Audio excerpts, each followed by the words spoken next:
My name is Mike Starner. I'm on the board of the Pettine Foundation.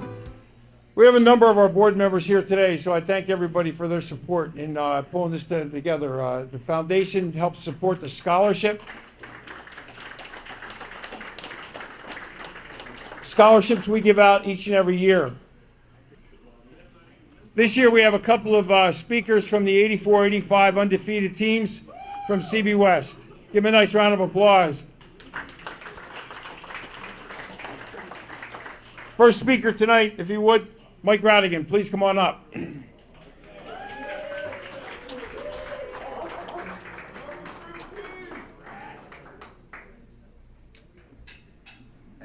You're welcome. Appreciate that. Hey everybody, it's a real pleasure to be here. It's my first time at the Mike Pettine Foundation. I've been away from it for a little while.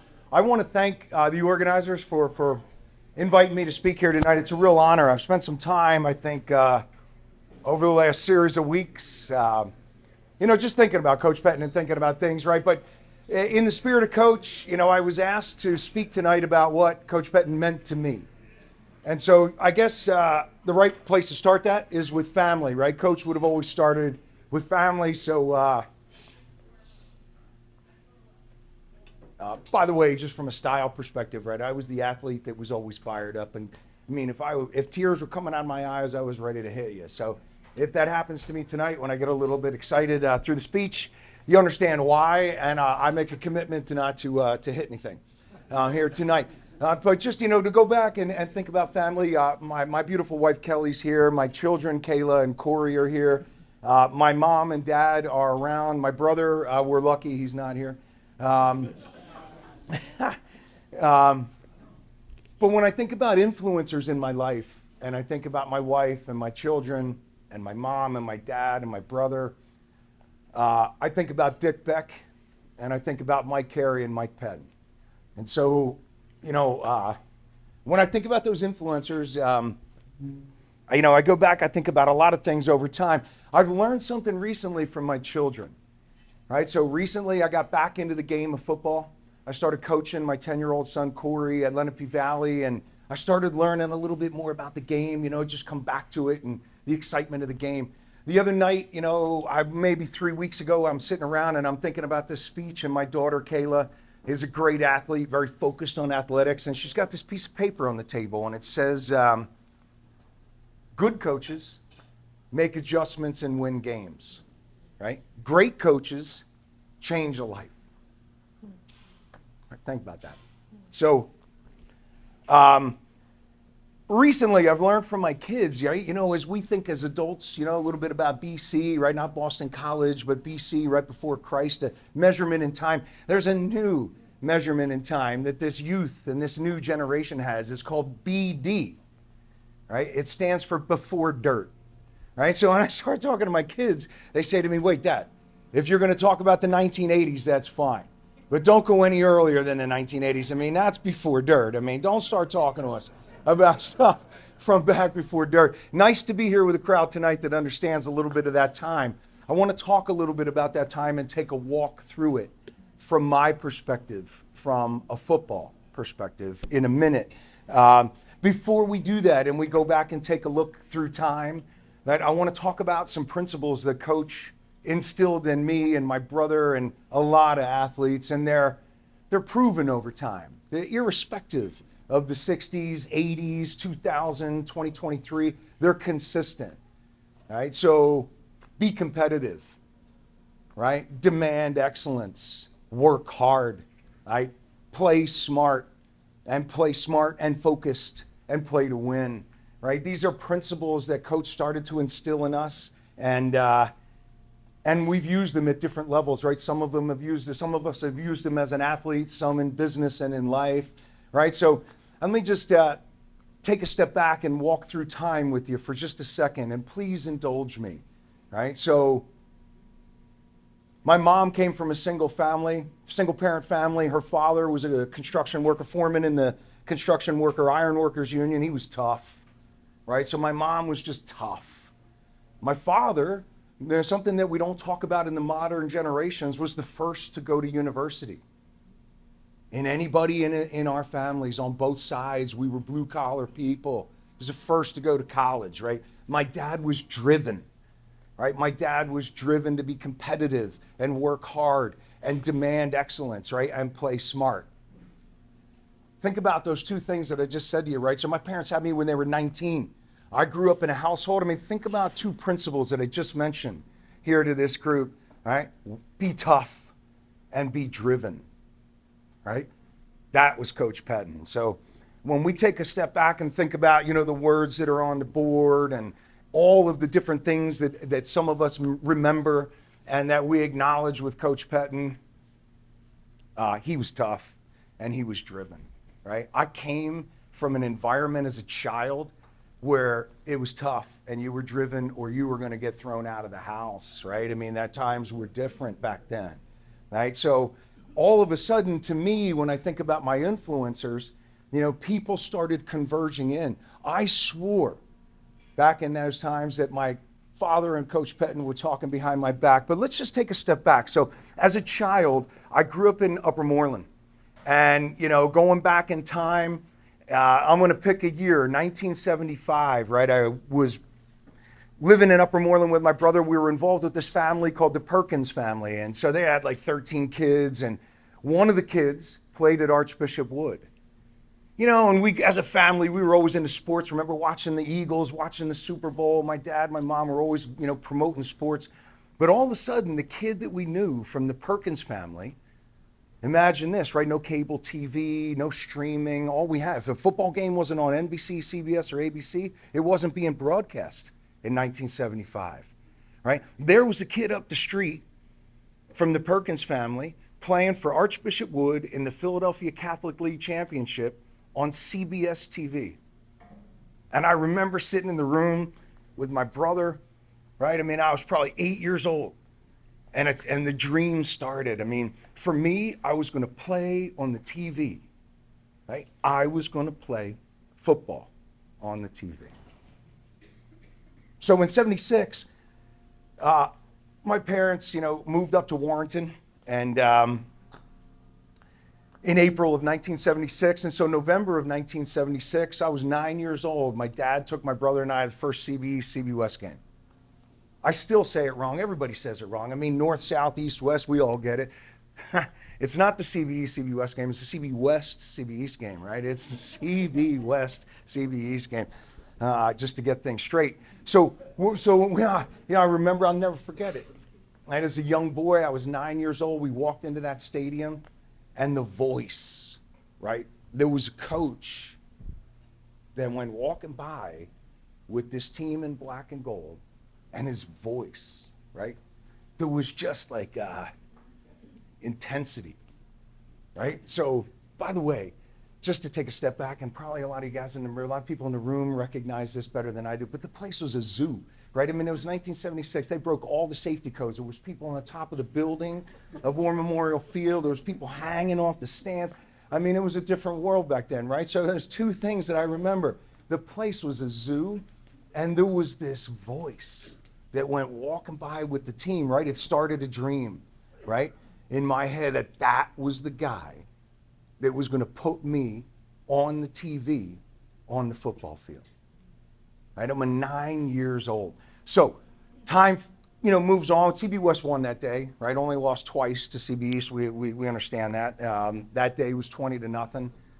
Great victory for the West team. I moved through time with my brother, living in a house with young parents. So I'm talking about 77, 78, 79, 80, 81. Let's look at those 5 years, right? So in those 5 years, I had this coach, this guy, right, that had all these principles that was being instilled. It was being instilled into the society. I didn't even know him, right? I didn't even know him, but he was an icon. And he was the guy that was going to put me on that TV. My father, right, used to say all the time through those principles, the harder you work, the luckier you get. The harder you work, the luckier you get. So my brother and I, we used to look across the street. And it's probably starting in 1978. We watched this kid that lived across the street. His name was Todd Norley, right? And we watched this kid stand across the street as a young aspiring quarterback, right? And just he had a tire on a rope hanging from a tree.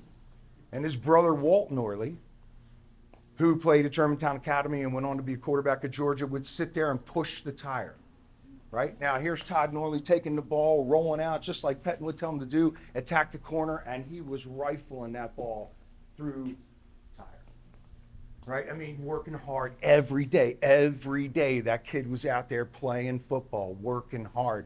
Right? I had my old man saying that stuff to me. I couldn't stand it. Right? I mean, the harder you work, the luckier you get. I was too young to process it and understand it. Right? So at the time, you know, my brother, who's a lot smarter than I am, a lot more strategic, he says, "Hey, Mike, see that kid across the street? You ain't never going to throw the football like that guy." Right? I mean, there is no way you're ever going to run like him or throw the football like him. But look at the size of your head, Mike. Look at the size of your head. Your head looks like it fits into a football helmet perfectly. He's like, "We need to start smashing people." Right? We can play for that team, but we're never going to throw the ball and run like Todd Norley. That's not going to happen. I mean, we went to the 1978 CB West, CB East game. See, I made the mistake again. Right? We watched Kevin Ward, who was the first team All-State quarterback in 1978. Just to refresh people's memories, the second team All-State quarterback in 1978 was a guy named Dan Marino. Right? There was some serious talent coming out of CB West, and it was a program, and it was attracting kids, right? Now, I had an old man that sat there in my house and told me the harder you work, the luckier you get. There was a coach named Mike Pettine. He was talking to Todd Norley saying the same thing. Right? So when we were listening to it in our house, we were watching it across the street. We didn't even know that it came from Pettine down the road. Didn't even understand it. Right? So, you know, we move into 1981. We watch Todd Norley, the kid across the street, become a scholarship athlete at Syracuse. I mean, a scholarship athlete all over the newspapers, gets himself a scholarship. Unbelievable. In 1982, I was 15 years old. I was the captain of the Tamanin football team, and there was a teacher strike. I'm sure a lot of you guys remember, a lot of people remember the teacher strike, 1982. Pettine had the guts to cross the picket line, right? And they were practicing over at Lenape Valley Fields off of 152, right? So I remember one night sitting in my house and I said to my father, "Listen, man, like I need to get on the field, right? I need to play football." So he says, "Okay, I got an idea. Put your damn gear on and get in my car, and I'll drive you over to 152, and you can walk right up to Coach Pettine and Coach Carey and ask them if you can play on the team." "All right, Dad. Sounds good." Right? He's got in his car. We went over to 152, and we went in front of the fields, and we sat there in front of the fences, right? And I had myself so psyched up. I had seen that guy, right? From 1976 through those 5 years, I watched him go on and off the field. Through my junior high school years, I knew who he was from an intensity perspective. And I was ready to walk up and ask him to play as a freshman, just give me a shot, right, to get on the field. But I totally miscalculated, right? And I miscalculated because when I showed up and I was standing there in front of the fence, there was this guy with red hair that was like 6'3", Mike Carey, and he was absolutely the most intense I had ever seen. It was the most intensity that I had ever seen in a sport in my life. And I remember standing there with my lower gear on, and my shoulder pads and my helmet in my hand, and I'm watching and I'm like, wait a minute. I'm old enough and I've been taught enough. Be careful what you ask for. Wait, now I'm going to ask for that? I'm going to go play for that guy? Look what that guy's doing.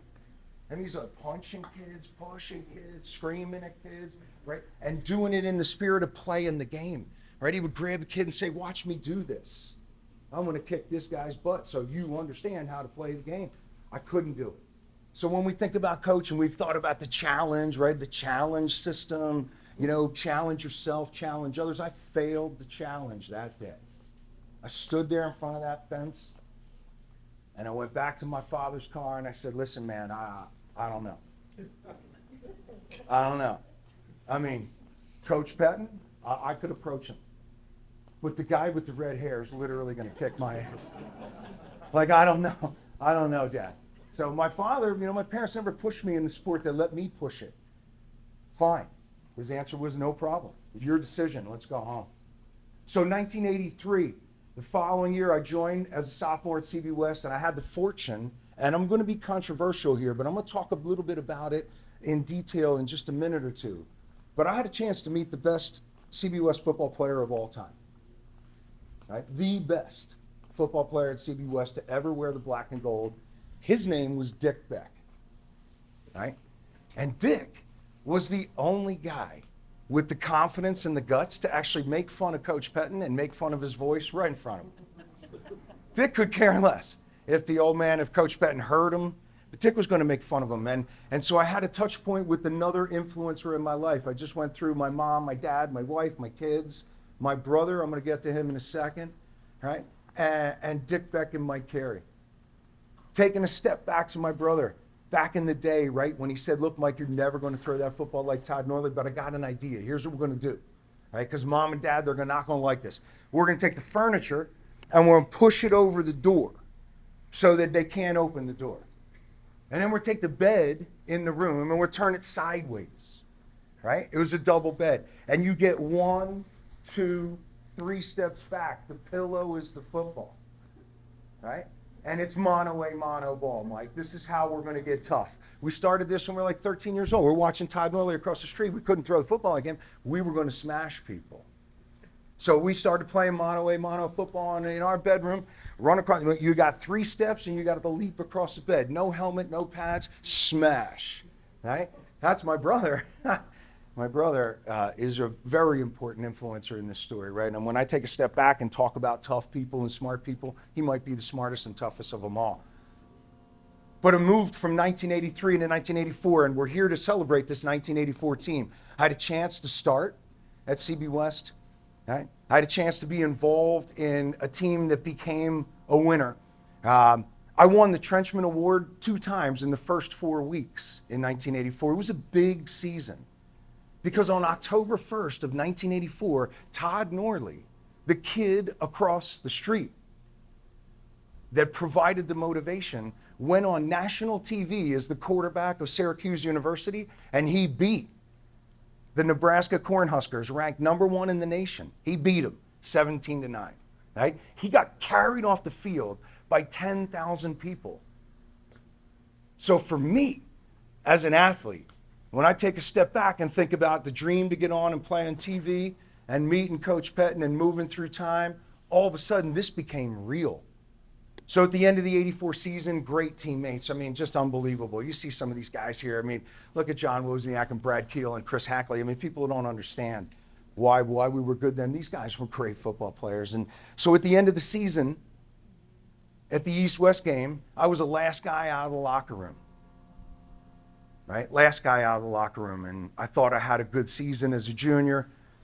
And Coach Pettine pulled me aside and he said, listen, you need to understand how to think big.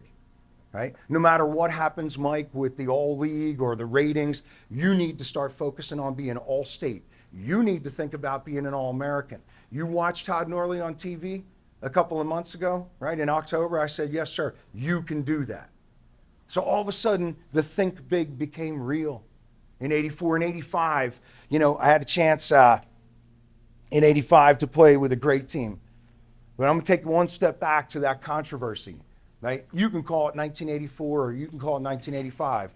Either one of those teams could be considered the greatest teams in the history of CB West because the greatest player ever was Dick Beck. So in 1986, I fell on some hard times, right? And here's what it means.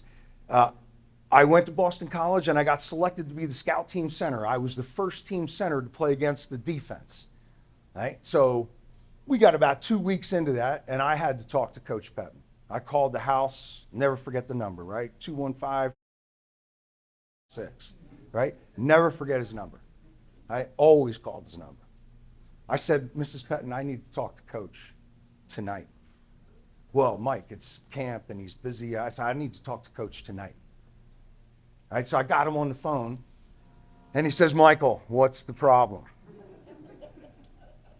Right? Now let's just take a step back and be in a reference, right, to what he meant to me. We'll go back to this definition, what he meant to me.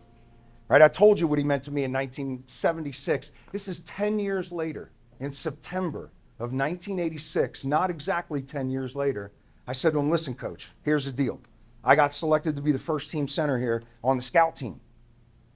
Our nose guard is projected to go in the first round. His name is John Boza. He's a first team All-American. He's 6'7", 310 pounds. He moves like a puma, coach. And he is literally pummeling me.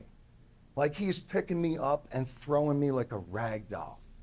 And so, pause. I said to him, yeah, let me add on. By the way, when they move him and they shift him out over the guard or the tackle, we got a middle linebacker sitting there. He's a first team All-American too. His name's Bill Romanowski. And coach, I cannot for the life of me touch him. I can't even touch him. I can't get to him. Right? So we've all had the experience, right? Long pause. Well, that sounds like a bunch of shit, Mike. Right? That sounds difficult. All I wanted to do was to hear him say that. Right? So in 10 years, I went from the boy that dreamt to the kid that he made a reality. And I'm on the phone with the guy, and I'm showing him my vulnerability. All I wanted him to do was to say, that sounds difficult. Right? I couldn't call Carey. I had to call him second. Right? I had to call Pettine first because that was the cadence and how I was dealing with it. He says to me, hey, I want you to think about one thing. You've got to be the best trained center in Division I football to step on the field and start next year. I said to him, you got it, coach. You got it. That's what I really wanted to hear. So in 1988, I walked into the LA Coliseum. It was Boston College, USC, and the dream really came true. Right? When I had the chance to walk into the TV room, and Mr. Keith Jackson was standing there. And he says to me, sit down, son, and tell me your name and where you came from. I said, my name is Michael Rattigan. I come from Central Bucks West High School in Doylestown, Pennsylvania. And I almost got up and smashed the wall down in the room, right?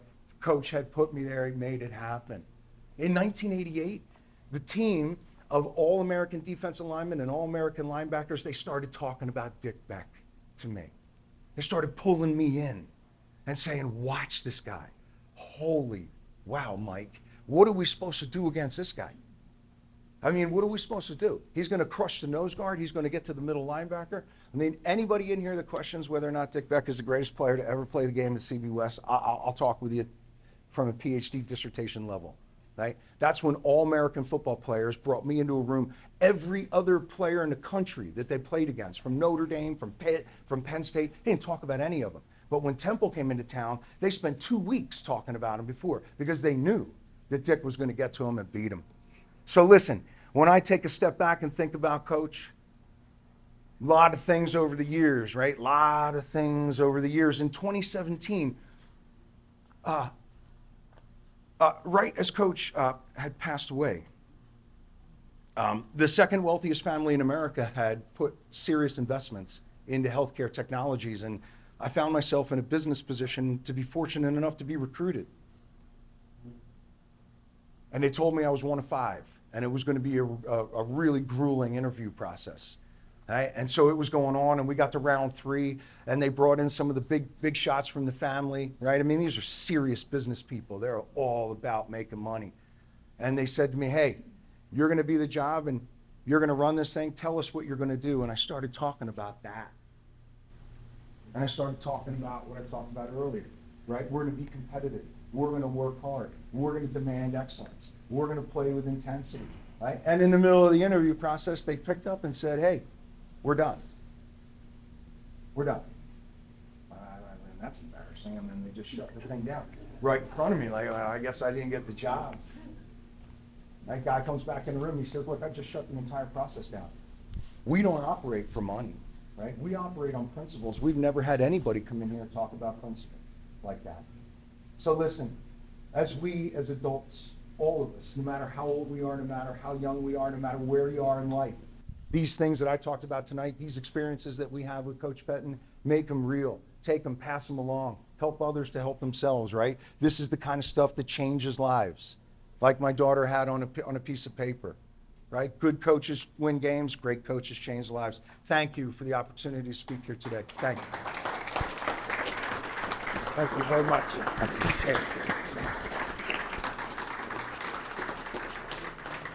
Thank you very much, Mike. Great insight into your history with Coach Pettine in Central Bucks West. I had Coach, I was on Big Brothers Big Sisters board of directors in the mid-'80s, and I had Coach invite him to a golf tournament to come out and speak. And of course, he never would turn down a free round of golf. But I had a friend of mine who was in North Penn, lived in the North Penn area. He had a foursome and he had a sponsorship, and he was like, oh, you know, I got to go listen to this guy, Mike Pettine. What a bunch of crap this is going to be. Yada, yada, yada. Coach did not say one word about football. He talked about, do you know where your kids are tonight? Do you know who your kids are with tonight? How are you being a responsible adult and a responsible parent? That guy left the room, picked up the phone and told him, Juan, I just heard the greatest speech I've ever heard from Coach Mike Pettine. And so that's the kind of influence that he made and the kind of stories we're here tonight. So let me bring up the next speaker, Chris Hackley. Come on up, Chris. Thank you. All right, I'm going to take a shorter approach, Mike. I'm going to share. So I thought about this tonight, and I said, everybody's familiar with all these words, right? We look at the discipline, integrity. Mike, you just covered a whole bunch of them. I'm going to give us a different angle on Coach Pettine. The secret sauce, I'm going to call it. And it's going to be a different slant than most of you have heard. Then I'm going to make a broad declaration about the '84 campaign. So to kind of get started on that, first of all, does everybody know what bellies are? All right.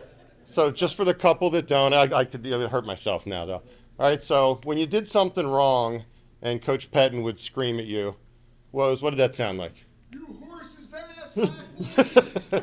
Hackley, you dumbass! Right? That, and then he would follow it up and say, you owe me 100 yards. And so 100 yards of bellies, you start on one side of the field and you have to run to the other end zone. And every 10 yards, you've got to drop down and hit your belly, get back up and keep running. And you've got to drop at least 10 times.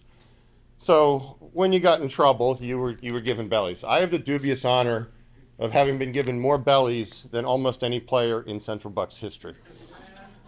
So if we go back 40 years to September of 1983, I was a 16-year-old kid and trying to figure this out. And after one particular practice that really didn't go well, I was finishing up my 300, 400, 500 yards of bellies. And as I came off the field, I realized most people had kind of gone in, and there was Coach Pettine just kind of derping around, waiting. And I was like, oh shit, here we go. So I took my helmet, you take your shoulder pad, you slide it through and start walking in. I tried not to make eye contact, but there was no way. So he came over to me and he said, Hackley, do you ever wonder why I'm so hard on you? I said, well, Coach, that's thoughts crossed my mind a couple times. And we were kind of walking in and he stopped and he said, because if you start playing with your head, and gave me the poke, and you start playing with your heart, you might just be one hell of a football player. And we started to walk in, and he actually patted me on the back, and we started to stroll towards the shower, towards the school. And he stopped and he goes, Hackley, you stink. God. And I said, well, Coach, it was warm out today. And he goes, go get a shower. So, and as I turned and walked in on the double time to take a shower, he had this big grin on his face. And so as I'm cruising in, it occurred to me for the first time, maybe this guy is not just a sadistic psycho nightmare that was into punishing 16, 17, 18-year-old kids. And it actually wasn't until a bunch of years later, when I actually had kids of my own, that I started to put some pieces together. I've raised 4 kids. I hated disciplining my kids. It's no fun, right? Taking the phone away, keeping them home on a Saturday night. But I disciplined my kids because I knew they needed to have a skill set in life to be successful. And I disciplined them because I loved them, right? And nobody really talks about this. Mike Pettine's capacity to love his players is why he was such a hard ass. All right, the reason he pushed us to have such a high level of discipline, mentally and physically, is because he knew that's what would make us successful, and he did it from a position of love, as much as that's crazy to some of us to think about. Now, the other thing, so that's one of the first words I'm going to have you think about that usually doesn't go on that board. Second one is hope, okay? Mike Pettine saw in me more than I saw in myself when I was 16 years old. He believed in me. He said to me, hey, you could be something really special. I didn't think I could. If any of you are ever in a leadership position, if you have an opportunity to say to somebody, I see more in you than you even see in yourself, that is a powerful thing. That's when I stopped playing football out of fear for Mike Pettine. And over time, I started to play because I didn't want to let the old man down, okay? He had hope for me. He wanted to develop my potential, and that's a powerful thing, okay? So hope and love are usually not on the board. The last one is faith. And great leaders that become legendary like Mike Pettine, they delegate greatly. All right, Mike Pettine had the good sense to surround himself with amazing coaches. We're going to have a follow-up conversation about Bill Tesno, all right, whether it was Minucci, Sid Huntsberger, Mike Carey, Rattigan did a great job talking about the lines that he built were unbelievable. They fired off. They were the greatest high school offense and defensive lines, I think, that ever played. Mike Pettine had the good sense and the faith to let his coaches do what they needed to do. So secret sauce of Mike Pettine Sr., faith, hope, and love. Nobody would have thought Chris Hackley was going to give a biblical kind of thing, you know, Corinthians 13:13 tonight. But that is the secret sauce of Mike Pettine. And I wanted to tonight give a different angle because everybody talks about the stories and all of these other words. But just consider that maybe there was a different angle that elevated him to, you know, that legendary status that he deserves. All right, switching gears. I said I would make a broad proclamation about the campaign of 1984. I'm a quant finance guy, so I like numbers. So at some point, the class of '78 is going to get their panties in a pucker over what I'm about to say. But in 1984, we only had 13 seniors. And 3 of them, A-Bomb, Chuck Klein, and Santerian, they were kicking. So we had 10 field players, just 10 of us. And none of us were Dick Beck, right? We were not highly recruited 5-star guys. A couple of us played in college and were able to move on. But we were just 10 really, really tight-knit, close group of guys. Some of them were the hardest hitting, toughest guys I've ever met. Joe Pistorius is not here, but number 44, everything he did to you on a football field hurt. If he was a linebacker and he tackled you, it hurt. If he was a lead back on playing fullback, it hurt. Dean Soderbergh back there, I would argue, Mike, we'll meet at the bar and we'll have this conversation, as tough a lineman, both offense and defense, as anybody on the ever played there, including Mr. Beck. So we'll have that conversation. But we had a team full of just really close-knit guys that loved each other and played our guts out. That is why, and I also say, because of the team behind us and the group behind them, right? We just had 10 guys that were pretty average, but behind us we had the Rattigans, the Becks, the Kilkennys, the Donovans, the Matt Baggetts of the world. But that year, 1984, we scored 308 points. We let up 21.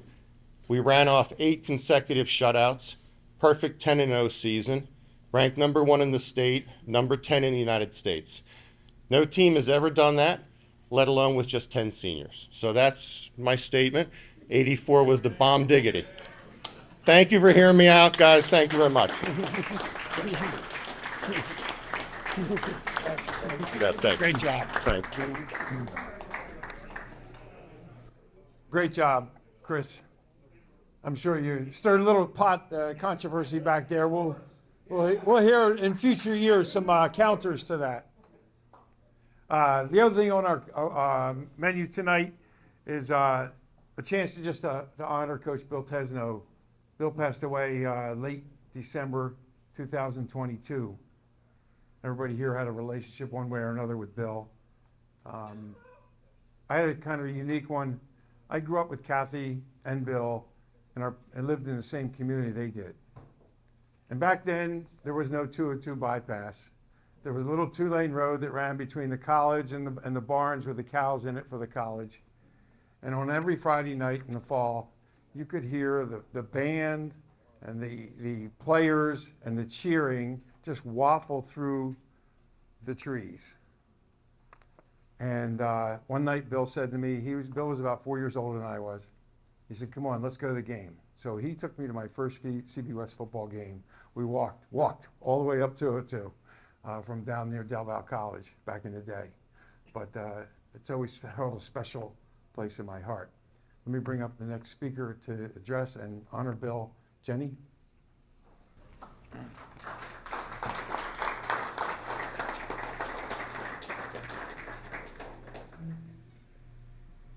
You got this. Yep. Hi, everybody. For those of you that don't know me, I'm Jen Updike. I am Bill's daughter. I'm also a principal here at CB South, and normally I speak to 5,000 people at graduation, and this room is way more intimidating right now. I think it's because about who I'm talking about, so I hope you forgive me as I try to make my way through this, and I'm using this so that I can keep my composure for you. But good evening. Standing in front of all of you tonight is a great honor, but it also brings me great sadness. I'm here because my dad, Coach Bill Tesno, is not. I know that he would be greatly humbled by the recognition that's being shown tonight. He had great admiration and respect for Coach Pettine, the legacy that Coach left on all of his players, and the work of the Mike Pettine Foundation. He looked forward to playing in this tournament every year, seeing former players and coaches, and continuing to honor Coach Pettine. Coach Pettine left such an impact on my dad that if I had been a boy, my name would have been Michael. In fact, my parents didn't have a name for me when I was born and discovered that I wasn't a Michael. Luckily, my brother, Michael, came along 2 years later, and he was the perfect fit for the name that my dad was so excited to pass along. Coach Pettine was a significant person in my dad's life. He taught him so many things, both on and off the football field. Teamwork, discipline, integrity, mental toughness, hard work, respect, perseverance, citizenship, loyalty, unselfishness, and family. These words exemplify Coach Pettine, the Pettine Foundation, and the legacy that Coach Pettine left behind. But they also exemplify my dad. As I thought about what I would speak about tonight, I instantly thought of many of these words and how they intertwine not only Coach Pettine and my dad, but all of us that were part of the CB West football family. Then I started thinking about the different lenses through which I saw my dad over these years. I've had the unique experience of not only being his daughter, but also being a manager on the 94 to 2000 teams where I got to work side by side with him. I got to see how he worked, how he treated other people, how he handled stressful situations. I was able to see him strategize, problem solve, give feedback, and receive feedback. I saw him go to work all day, then come to practice or games late into the evenings, and spend his weekends analyzing film and scouting other teams. As I thought about all of these observations and interactions, two words stuck out to me that truly summarized my dad through all of the lenses: defender and fixer. He exemplified these words throughout his life and beyond the football field. He was my fixer, in the literal and figurative senses. He quite literally fixed anything that was broken in my home. He built my bedroom furniture when I couldn't find what I wanted in a store, and he put his blood, sweat, and love into building my family home. He would also talk me through any challenges life threw my way. There was never a topic that was off limits or something he wouldn't listen to. Then he would either help me solve my problem by giving me his advice or by allowing me to talk my way into my own answers. As a coach, he was responsible for everything that the team needed to be successful and safe. He was in charge of the equipment. One component was the phone system. Before coaches' headsets were wireless, he, along with Jim and Tom Flannery, would set up hundreds of feet of wire connecting the coaches on the top of the press box to those that paced along the sidelines each game. He would arrive early for setup and stay late for cleanup, no matter the weather. He maintained and repaired all of the players' equipments: shoulder pads, helmets, and cleats. Oh, the cleats. I remember standing in the cage, helping him remove old cleats from every shoe and placing in new ones. He would be the muscle, loosening them enough so that we could remove the cleat, then we would put the new ones in, and he would give the final tightening spins to ensure they would stay in place for the players. As his daughter, he was my ultimate defender. If he was there, I knew I was safe. If he wasn't, I knew he was only a phone call away. I've seen him that way since I was a little girl. He comes by it naturally. Before I was around, one of his greatest achievements were the skills that he developed in the martial arts. As a first-degree black belt, he learned everything he needed to know about self-defense, and if necessary, the defense of others. He was incredibly talented in the martial arts. Who else do you know that almost sparred with Chuck Norris? He only missed the opportunity because he was disqualified in the previous round for drawing blood on his opponent. That's because they made him mad. As a coach, he was a defender for his players and fellow coaches. As we all know, sometimes Coach Pettine would provide some gentle encouragement and feedback following a play on the field to a player or a group of players. My dad would defend his players. He would take the heat for the mistake and the necessary corrections. Then he would be the fixer and help his players understand their missteps and how to improve moving forward. He did this for the younger coaches on staff too. In the past few months, many former players and fellow coaches have reached out to me to share the impact that my dad had on them during their time with CB West football. Their feelings were all quite mutual. He was their protection. He defended them, and he helped them fix the problem. They knew that he cared about them as players and as people. To this day, I'm the proudest daddy's girl there ever was. There are so many things that I want to share with you about him as a person, as a coach, as a father, and as a friend. His Hall of Fame performances on the football and track fields of CB West, his numerous awards and accomplishment in the dojo, his ability to establish relationships with his clients at work where they trusted him to handle all of their concerns, the positive impact that he had on so many players over his 20-plus years of coaching, the gentle nature in which he loved his grandchildren, the father, mentor, and friend that he was to my brother and me, and so much more. I wish I had the time to tell you about all of the little things that he would do to make sure everyone in his life felt cared about and had just one less thing to worry about because he took care of it. I wish he could hear all of the stories. I wish he was able to see the impact that he had on so many people. I simply wish he was here. Because of this wish, and because I know how much he cared for the people in this room, on his behalf, I want to ask you to pay attention to the signs that your body is giving you. Talk to your doctors. Take their advice. Don't try to be the hero when you think it might be an inconvenience to others. And if you need a ride, call me. I don't want you to be alone. I will leave you tonight with a quote from poet Renata Suzuki that has resonated with me, and I feel exemplifies the impact that my dad and Coach Pettine had with the people they met, that they coached, and that they loved. I wish you knew how much of you there is in everything I do. It can be the smallest thing, trivial, mundane, but you're there, under the surface of it somewhere. I wish you knew how I carry you with me always, everywhere I go. Thank you.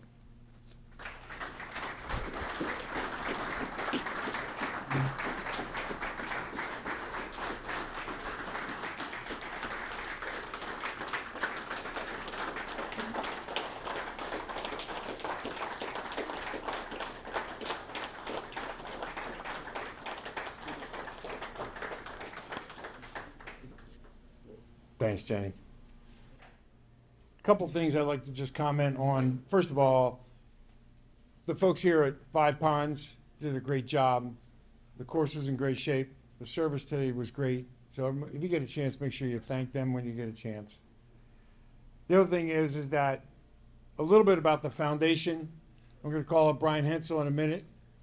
But as a project, the foundation is just taken on, and we've now converted over 30 years of football films from Coach Pettine from 1965 through the early 2000s. And we've digitized all those games.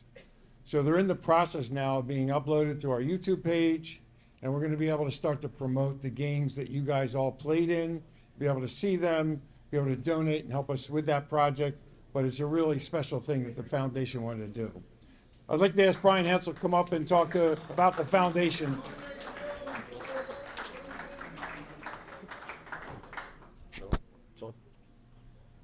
Good evening, everyone. My name's Brian Hensal. I'm one of the board members for the Mike Pettine Foundation. About 30 years ago, I became a teacher in Central Bucks School District, and it was in 1993. And my dad said to me, you know, Mike Pettine runs a pretty good program at Central Bucks West. You should ask him if he needs any coaches. So I said, let me get my feet wet first as a teacher and see where things are. Well, we proceeded to see that team go all the way to the state championship game in 1993. And at the end, I said, Dad, do you think he needs someone such as me? And he said, you'll never know until you ask. So that nervousness of talking to Coach Pettine, he wasn't my coach, but he definitely commanded a room when he was in it. And he invited me to be a part of the CB West family. And I've gotten to know so many faces in this room through the last 30 years. And while I might be an outsider and not having gone to CB West, I just want to say how proud I am to be a part of CB West. So I want to thank everybody in this room for welcoming me to be a part of that. My role within the Mike Pettine Foundation is the scholarship chairman. And I do teach at West still. And I get to see a lot of great faces come through the program. And I can't help but think that Coach Pettine would be extremely proud of what he started with his wife, Mrs. Pettine, in the late 1990s, early 2000s by sponsoring a scholarship. If you turn to this booklet that's at your pages here, at your tables, the inside jacket shows the years and the recipients of the awards over the years. Now, in past events, we've made our best effort to bring back some of those individuals to talk a little bit about what their experience was like at CB West, how Coach Pettine impacted them, and how the scholarship that they earned impacted where they went with their lives. Since we've moved to a fall golf outing, it's very difficult to get our recipients to come back because most of them are in their semesters of school. But I'd like to share a letter of our most recent recipient. His name is at the bottom here. His name is Carter Sharon. And Carter is currently a freshman at the University of Washington, and he is studying neuroscience. He wants to be a neurologist. He writes this, and please forgive me, I did not bring my readers.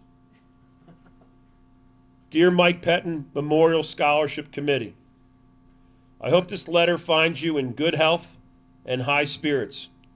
I am writing to express my deepest gratitude for being selected as the recipient of this prestigious Mike Pettine Memorial Football Scholarship. I'm filled with immense joy and appreciation upon receiving this incredible opportunity. it is an honor to have my hard work and dedication recognized by your esteemed organization. Being part of the rich football traditions at Central Bucks West is one of the highlights of my high school experience. Coach Pettine's unwavering commitments to empowering and nurturing young athletes exemplifies the values I hold dear. To be associated with such a distinguished figure in the sports world is truly inspiring, and I am determined to uphold the legacy of excellence and dedication that Coach Pettine represents. I want to extend my heartfelt appreciation to the members of the Scholarship Committee for investing in my future. Your belief in my potential and the opportunity you provide have not only lightened my financial load, but have also boosted my confidence and reinforced my commitment to reaching my goals. I am eager to make the most of this scholarship and ensure that it has lasting impact on my academic and personal growth. Rest assured, I will work diligently to excel in my neuroscience studies, not only to honor this generous gift, but also to give back to my community in the future. Once again, please accept my deepest gratitude for awarding me the Coach Pettine Memorial Football Scholarship. I am humbled and truly grateful for this extraordinary opportunity. I look forward to updating you on my progress and sharing the positive impact that this scholarship has on my educational journey. Sincerely, Carter Sharon, class of 2023. We all enjoy golf. Maybe not if you're golfing with me, but most of us enjoy golf because I'm not good at it. But it's important that we remind each other the reason why we get together. It's to honor the man and what he started on his own, out of his own pocket, in believing in students that were student athletes and in paving ways for kids that might not be able to afford to go to college to help them along the way. I personally want to thank everybody who's been a part of the foundation and financially contributing in any way you can. And I encourage you to do as much as you possibly can to keep this going, because our goal is to get this scholarship and keep it well into perpetuity so that it exists indefinitely. So thank you for the opportunity to speak tonight, and I'll turn the microphone back over to Mike. Thanks. Thanks very much, everybody, for coming out. We really appreciate it. You had a great time.